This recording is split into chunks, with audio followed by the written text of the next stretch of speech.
இன்னைக்கு நம்ம எத பத்தி பார்க்க போறோம்னா, எதிரியை பழிவாங்குவது எப்படி? அதான் நம்ம வீடியோவோட டைட்டில். நெறைய பேர் இந்த டைட்டில பார்த்துட்டு, எப்படியாச்சும் நம்ம எதிரிய பழி வாங்கிடணும் அப்படின்னு பார்க்க வந்திருக்கீங்க. இல்ல, இனிமே வரப்போற எதிரிய எப்படி பழி வாங்கணும்னு நம்ம முன்னாடியே தெரிஞ்சு வச்சுக்குவோம் அப்படிங்கிறதுக்காண்டி பார்க்க வந்திருக்கேன். இல்ல சும்மா போயிட்டு இருக்கும்போது வீடியோ வந்துச்சு நான் பார்த்துட்டு இருக்கேன் அப்படின்ட்டு. எதுவா இருந்தாலும் இன்னைக்கு நம்ம பார்க்க போற வீடியோவோட டைட்டில் என்னன்னா, எதிரியை பழிவாங்குவது எப்படி? அப்படின்னு. இப்ப இன்னைக்கு இருக்க பர்சனல் லைஃப்ல, இன்னைக்கு இருக்க சொசைட்டில வந்து எல்லாருக்குமே ஏதோ ஒரு விதத்துல எதிரி நெறைய பேர் இருக்காங்க. நமக்கு புடிக்காத ஒரு விஷயத்த பண்ணியிருக்கலாம். இல்ல நமக்கு அகைன்ஸ்டா ஏதோ ஒண்ணு செஞ்சிருக்கலாம். இல்ல அவங்களால நம்ம நெறைய துன்பப்பட்டுருக்கலாம். இந்த மாரி இருக்க எல்லாருமே வந்து நம்ம வந்து எதிரியா தான் நம்ம மைண்ட்ல ரிஜிஸ்டர் பண்ணி வச்சிருக்கோம். அப்ப ஒரு கட்டத்துக்கு அப்புறம் என்ன ஆயிரும் அப்படின்னா, அந்த எதிரிய நம்ம எப்புட்றா பழி வாங்குறது? நம்மள வந்து இந்த துன்பத்துக்கு இவன் தானே ஆளாயிட்டான். இவன் தானே காரணம். இல்ல வந்து நம்ம துன்பப்படுறதுக்கு, நம்ம கஷ்டப்படுறதுக்கு இவ தானே காரணம். அப்ப இவள எப்படி நம்ம பழி வாங்குறது? இவன எப்படி நம்ம பழி வாங்குறது? அவனுக்கு ஏதாச்சும் துன்பம் குடுத்த மாரி, நம்ம எப்படி கஷ்டப்பட்டோமோ அதே கஷ்டத்த அவனும் படணும். அதோட அதிகமாவே அவன கஷ்டப்படுத்தணும். இல்ல அவள கஷ்டப்படுத்தணும். அப்படிங்கிற மாரி நம்ம ஒவ்வொருத்தவங்களும் ஒவ்வொரு நாள் நெனச்சுக்கிட்டு தான் இருக்கோம். நம்மளோட வாழ்க்கையில. கரெக்ட்டு தானே. ஆனா, நான் என்ன கேட்கிறேன்னா, கோவப்படும்போது நம்ம மனசு சந்தோஷப்படுதா? இல்ல துன்பப்படுதா? கோவப்படும்போது நம்ம நிதானமா இருக்கோமா? இல்ல என்ன பண்றதுன்னே தெரியாம அப்படியே துடிச்சுக்கிட்டு இருக்கோமா? கோவத்துல நம்ம பண்ற விஷயத்த நெனச்சு, நம்ம கோவம் முடிஞ்சதுக்கு அப்புறம் சந்தோஷப்படுறோமா? இல்ல இந்த விஷயத்த பண்ணியிருக்க கூடாது. தப்பு பண்ணிட்டேன். இப்படி செஞ்சிருக்க கூடாது அப்படின்னு ஃபீல் பண்றோமா? இப்ப எப்படி பார்த்தாலும் கோவம் நமக்கு நிதானத்த குடுக்காது. கோவம் நம்ம நிதானம் இல்லாம ஒரு செயல செய்றதுக்கு தான் வந்து கோவம் உந்துதலா இருக்கே தவிர, நிதானமா ஒரு முடிவு எடுக்கிறதுக்கோ, நிதானமா ஒரு விஷயத்த செய்யறதுக்கோ அந்த கோவம் வந்து நமக்கு உதவ மாட்டேங்குது. ஆனா அந்த கோவத்த தொடர்ந்து தான் அந்த கோவத்த வச்சு தான் நம்ம வந்து எதிரிய பழி வாங்குறதா இருக்கட்டும், இல்ல நமக்கு புடிக்காதவங்கள வந்து நம்ம அப்ரோச் பண்றதா இருக்கட்டும், எல்லாமே அந்த கோவத்துக்கு பின்னாடி இருக்க விஷயம் தான். ஆனா அந்த கோபமே வந்து நமக்கு நல்ல உணர்வ தர மாட்டேங்குது. நல்ல விஷயமா இருக்க மாட்டேங்குது. இப்ப நான் என்ன சொல்றேன்னா, முடிஞ்ச அளவு எதிரியோ, துரோகியோ மன்னிச்சு விட்டுருங்க. ஏன்னா, அவைங்கள வந்து நம்ம தூக்கி வச்சு சுமந்துகிட்டு இருக்கிறதுனால, நம்மளோட லைஃப்ல நெறைய நெறைய நாள வந்து நம்ம வேஸ்ட் பண்ணிக்கிட்டு இருக்கோம். நெறைய நல்ல விஷயங்கள திங்க் பண்ணக்கூடிய மூளையில வந்து அவைங்கள குப்ப மாரி இருக்கிறவங்கள தூக்கி நம்ம தலையில வச்சுக்கிட்டு, இல்ல நம்மள வந்து நம்ம அகைன்ஸ்ட்டா இருந்தவங்கள தூக்கி நம்ம தலையில வச்சுக்கிட்டு, நம்மளோட வாழ்க்கையில நல்ல நாட்கள இல்ல நல்லா யோசிக்கிற நம்மளோட மூளைய வந்து நம்மளே வேஸ்ட் பண்ணிக்கிட்டு, குப்பை ஆக்குறதுக்கு நம்மளே காரணமாகுறோம். எதிரிய பழி வாங்குறதுனா எப்படின்னு நான் நினைக்கிறேன்னா, அவனோட நம்ம ஃபினான்சியலா பெரிய ஆள் ஆயிஇருக்கணும். அவனால அப்ப அவனோட கனவு வாழ்க்கைன்னு ஒண்ணு இருக்கும்ல. இதெல்லாம் நான் வாழணும், இப்படிலாம் இருக்கணும் அப்படின்னு நினைக்கணும். அந்த வாழ்க்கைய நம்ம வாழ்றதுக்கு என்ன பண்ணணும்?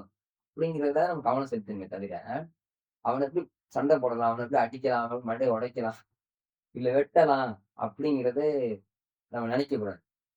ஏன்னா, அது அவனுக்கும் ஆபத்து அப்படிங்கிறத விட, அந்த விஷயம் நம்மளோட வாழ்க்கையில பெரிய இம்பாக்ட் உருவாக்கும். அது நமக்கு ஒரு மிகப்பெரிய ஆபத்தா முடியும். புரியுதுங்களா இல்லையா? அப்ப நம்மளோட வாழ்க்கைய நம்மளே சீரழிக்கிறதுக்கு முதல் படியா இருக்கிறது தான் நமக்கு வர கோவம். அப்ப முடிஞ்ச அளவு கோவமே படாம இருக்க முடியாது.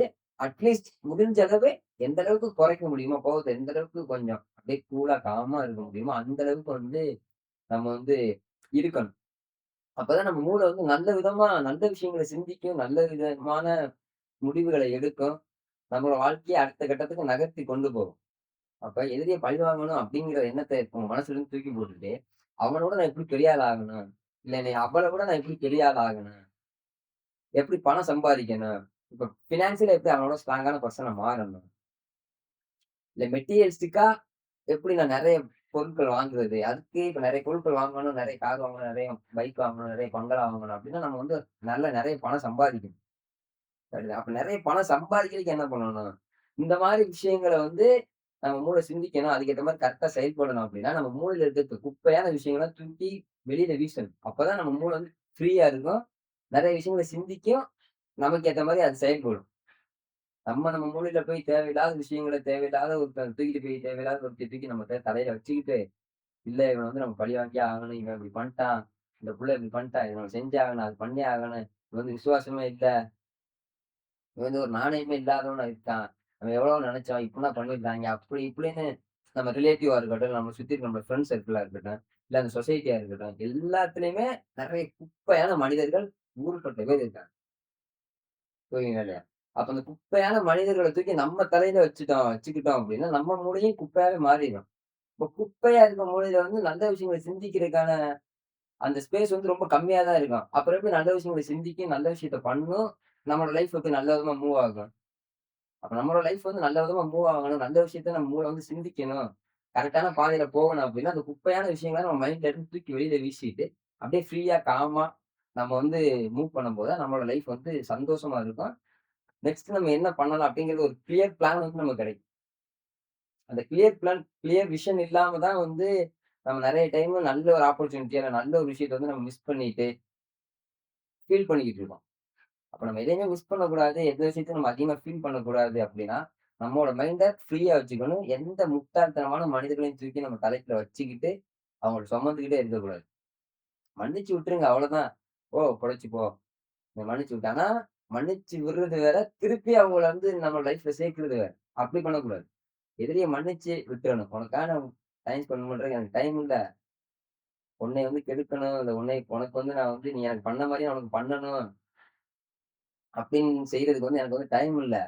எனக்கு நெறைய வேலை இருக்கு. நெறைய விஷயம் எனக்கு வந்து பெண்டிங்ல கிடக்கு. உன்னையெல்லாம் ஒரு ஆளாடா, நீலாம் ஒரு ஆளாடா போடா டேய்! அப்படிங்கிற மாரி தட்டி விட்டுட்டு, நம்மளோட வேலைய பார்த்துட்டு நம்ம பாட்டுக்கு போயிட்டே இருக்கணும். ஏன்னா நம்மளோட வேலைய நம்ம கரெக்ட்டா பார்த்தா மட்டும் தான், நம்மளோட லைஃப் நல்லா இருக்கும். இப்ப நம்மளோட லைஃப் நல்லா இருக்கணும் அப்படின்னா, நம்மளோட வேலைய கரெக்ட்டா பார்க்கணும், நல்ல விதமா பார்க்கணும். ஓகே. ஸோ நீங்களும் அதே மாரி ஃபாலோ பண்ணுங்க. உங்க லைஃப் பெட்டரா இருக்கும். இத பத்தி உங்களோட கருத்து என்ன அப்படிங்கிறத கமெண்ட் செக்ஷன்ல சொல்லிட்டு போங்க. ஓகே. பாய்.